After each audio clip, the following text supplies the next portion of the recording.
This video is sponsored by Mahalakshmi Jewelers, United Hospital, KVR University, News and Fabrics Clothes Store, Surat Khazana, Chulbul Lighting and Furniture, and by Smart Super Bazaar. अक्टूबर 2 को मल्लिकार्जुन खड़गे साहब गुलबर्गा शहर को आ रहे हैं। उस दिन बड़े पैमाने में जलसा होगा। ये जय भवानी कल्याण मंडप में कांग्रेस पार्टी के पूरे नेता कार्यकर्ता सब मिलके हम एक उनका अभिनंदन समारोह कर रहे हैं। वो सुबह 11 बजे जय भवानी कल्याण मंडप में एक कार्यक्रम होने जा रहा है। मैं शहर के पूरे जितने भी कांग्रेस के वर्कर्स हैं, लीडर्स हैं और पूरे ज़िले के भी जितने भी वर्कर्स हैं, लीडर्स हैं, ये कार्यक्रम में भाग लेने के लिए मैं उनको आमंत्रण दे रहा हूँ। सर, मेयर के मामले पर अभी तक मामला रुका हुआ है, कोई प्रोग्रेस नज़र नहीं आ रही है। नहीं, इसके लिए देखिए गवर्नमेंट डेलिबरेटली ये जो इलेक्शन है मेयर का डिले कर रहे हैं। कल ये गैजेट हुआ है, इलेक्टेड कॉर्पोरेटर्स का गैजेट कल हुआ है, इसलिए और कैबिनेट में भी डिसीजन हुआ है इलेक्शन करना चाहिए। इसलिए मेरा ये वत्ता है, मेरा एक सलाह है कि इमीडिएटली मेयर इलेक्शन के लिए डेट अनाउंस की जाए। उसके बाद कांग्रेस और जेडीएस का अलायंस होने जा रहा है। सर, एक जो इंडिपेंडेंट कॉर्पोरेटर थे वो बीजेपी में गए हैं, तो बीजेपी के पास आज 30 वोट है। 30 वोट नहीं है उनके पास। देखिए उनका 23 और एक इंडिपेंडेंट तो उनका ही रिबल है 24 और उनके पास 2 एमएलए, 1 एमपी और 2 एमएलसी है। फिलहाल तो वोटर लिस्ट में 2 एमएलसी है, इसलिए उनके पास भी 29 है। हमारे पास 27 इलेक्टेड कॉर्पोरेटर्स है और 1 एमपी राज्यसभा मेंबर और 1 एमएलए, हमारे पास भी 29 है। तो इक्वल है। अभी जेडीएस से हमारा अलायंस होने वाला है। सर, ऐसा नहीं लगता है कि हॉर्स ट्रेडिंग के भी चांसेस वगैरह है, क्रॉस वोटिंग के भी चांसेस वगैरह है? कांग्रेस पार्टी में कोई भी ऐसा क्रॉस करने का कोई सवाल ही नहीं पैदा हुआ। तो क्रॉस वोटिंग और हॉर्स ट्रेडिंग का सवाल नहीं है, क्योंकि पार्टी के लेवल पे जब गठबंधन होता है तो हॉर्स ट्रेडिंग होने का सवाल पैदा नहीं। खड़गे साहब काफ़ी दिनों के बाद गुलबर्गा आ रहे हैं। अक्टूबर 2 तारीख को सुबह स्टार एयर फ्लाइट से वो आएंगे। उसके बाद गांधी स्टैच्यू को वो मालार्पण करेंगे। उसके बाद केबीएन खाजा बंदे नवाज को वहाँ पर भी जाके विज़िट करेंगे। शरण बसवेश्वर टेम्पल को भी विज़िट करेंगे। उसके बाद जय भवानी फंक्शन हॉल में हम उनका एक स्वागत कार्यक्रम रखें, जहाँ पर सिर्फ हमारे ग्राम पंचायत मेंबर, जिला पंचायत मेंबर, तालुक पंचायती मेंबर और हमारे पूरे लीडर्स सिर्फ गुलबर्गा, यादगीर और बीदर तक ही हम रखें। क्योंकि अगर खड़गे साहब आज के दिन में नेशनल लेवल के लीडर हैं, राज्यसभा में कांग्रेस पार्टी के विरोध पक्ष के नायक हैं, तो अगर कार्यक्रम उनको करना है बोलो तो गांव-गांव से लोग आते हैं। कम से कम 1 लाख लोग तो जमा होंगे। तो हम इसी तरह वो फंक्शन आने वाले दिनों में जनवरी फरवरी में हम सब लोग बैठ के बात करेंगे। तो तब करेंगे, तब मेरे ख्याल से कोरोना भी थोड़ा कम हुआ होगा बोल के लग रहा है। तो अब कोरोना है बोलकर सिर्फ एक छोटे पैमाने पे हम जय भवानी फंक्शन हॉल में ये कार्यक्रम आम कार्यकर्ता इसमें शिरकत नहीं करेंगे? नहीं, वहाँ पर मेरे ख्याल से सिर्फ 1500 लोग बैठ सकते हैं वो फंक्शन हॉल में। तो पूरे एमएलएज रहेंगे वहाँ पर, एमएलसीज रहेंगे और इलेक्टेड रिप्रेजेंटेटिव्स रहेंगे। तो जो उनके अभिमानी हैं आएंगे, वो वहाँ पर आएंगे, तो वो कार्यक्रम करेंगे। Thank you sir.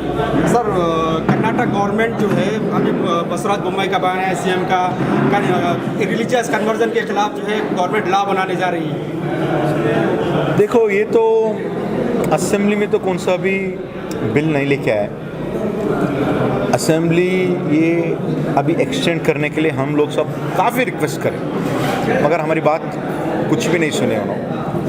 क्योंकि बहुत 6 महीने के बाद ये असेंबली बुलाए थे, क्योंकि एक रूल है 6 महीने में एक बार होना है बोलकर ज़रूरी है। तो सितंबर में ख़त्म हो रहा था, तो पिछले बार मार्च में बुलाए थे, तो ये बार सितंबर में बुलाए हैं। सिर्फ 7-8 दिन का सेशन हुआ था, बीच में काफ़ी प्रतिभटने सब कुछ हुआ था। तो हम उनको रिक्वेस्ट करें कि ये आगे डालो। तो आने वाले दिनों में मेरे ख्याल से ऐसे लग रहा है कि बेलगाम में आगे सेशन होगा नवंबर या दिसंबर में, अगर ये लोग करना चाहते हैं तो तब इसके बारे में हम पूरा डिटेल में डिस्कशन करेंगे। और सर, गवर्नमेंट की नीयत क्या नज़र आ रही है इसमें, जो कन्वर्जन के खिलाफ जो बिल लाने जा रही है, इसकी गवर्नमेंट की नीयत क्या, मंशा क्या है इसके पीछे? देखेंगे। अभी देखो, अभी तो अधिवेशन खत्म हो गया। गवर्नमेंट का एक एमएलए उठकर कहता है कि कृष्णा मशीनरी के बारे में बगैर किसी प्रूफ के बात वगैरह करता है, तो क्या ये पोलराइजेशन की बात नहीं हो रही है?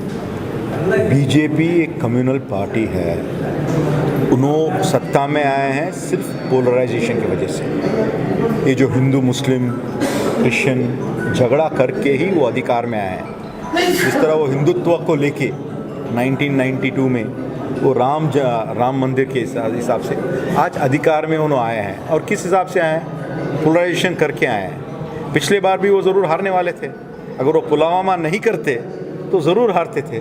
तो उनका पॉलिटिक्स ही है कि पोलराइजेशन करना है, कम्युनिटी में डिवाइड एंड रूल। जिस तरह ब्रिटिश लोग करते थे ना, सेम फार्मूला ये लोग अमित शाह मोदी कर रहे हैं। तो इसके बारे में जो कन्वर्शन के बारे में अभी आने वाले दिनों में जो अधिवेशन में इसके बारे में डिस्कशन होगा, हमारे पार्टी में हम बैठ के CLP में डिस्कस करके कैसे करना है, क्या करेंगे, सब करेंगे। सर NEP पर भी बात हो रही है। कर्नाटक जो पहला स्टेट है जो इसको इम्प्लीमेंट करने जा रहा है, कांग्रेस इस पर डिस्कशन जा रही थी मगर फिर भी इस पर कोई बात नहीं हुई। देखो, NEP जब आया था अधिवेशन में, हमने एक एडजर्नमेंट मोशन मूव किया।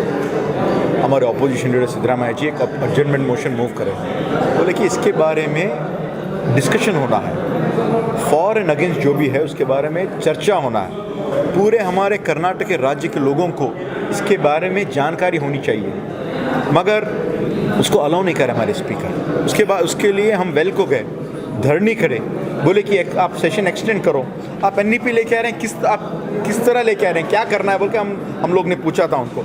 मगर ये जो NEP को हम लोग बोलते हैं कि नागपुर एजुकेशन पॉलिसी है, और वो लोग इसके बारे में डिस्कस करने के लिए तैयार नहीं है। तो उनका क्या इरादा है, ये जो हिटलर शाही रूल, तालिबान टाइप रूल जो कर रहे हैं, उसी तरह जो केंद्र सरकार और राज्य सरकार करने पे तुली हुई है। सर असेंबली में RSS जिंदाबाद जैसे नारे लगे, तो क्या लगता है सर ये किस तरह के, क्या एक जहाँ पर लॉ इन्फोर्समेंट लॉ बनाने वाली जगह पे जो है इस तरह के नारे लगते हैं? अब देखो, हमको भी काफ़ी ताज्जुब हुआ। जो असेंबली स्पीकर हैं विश्वेश्वर हेगड़े कागेरी साहब, वो बोले हाँ RSS का पॉलिसी है, क्या गलत है।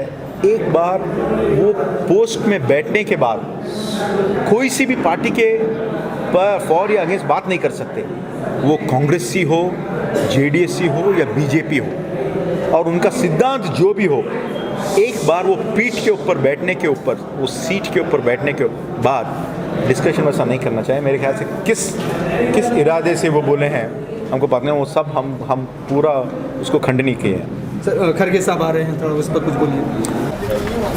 तो खरगे साहब बहुत दिन के बाद पहली बार 2 तारीख को गुलबर्गा पधार रहे। उनके वेलकम करने के लिए हमारा मीटिंग का तैयारी हुआ।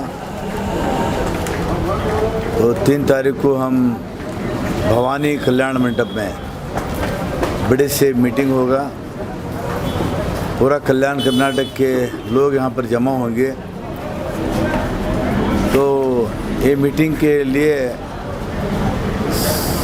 आप सभी मीडिया लोगों से अपील करते हैं कि ज़्यादा से ज़्यादा इसको पब्लिसिटी दे के ये प्रोग्राम को कामयाब बनाने के लिए। अभी जो मेयर का जो सर अभी तक कुछ लिए नहीं हुआ। नहीं, कल गजट नोटिफिकेशन हुआ है, जो नया जीत के आए हैं। अभी गजट नोटिफिकेशन होने के बाद इलेक्शन कमीशन उनका कमीशन कोई किसी को अपॉइंट करेंगे इलेक्शन ऑफिसर को, तब इलेक्शन होगा मेयर का। This video is sponsored by Mahalakshmi Jewelers, United Hospital, KVR University, News and Fabrics Clothes Store, Surat Khazana, Chulbul Lighting and Furniture, and by S Mart Super Bazaar.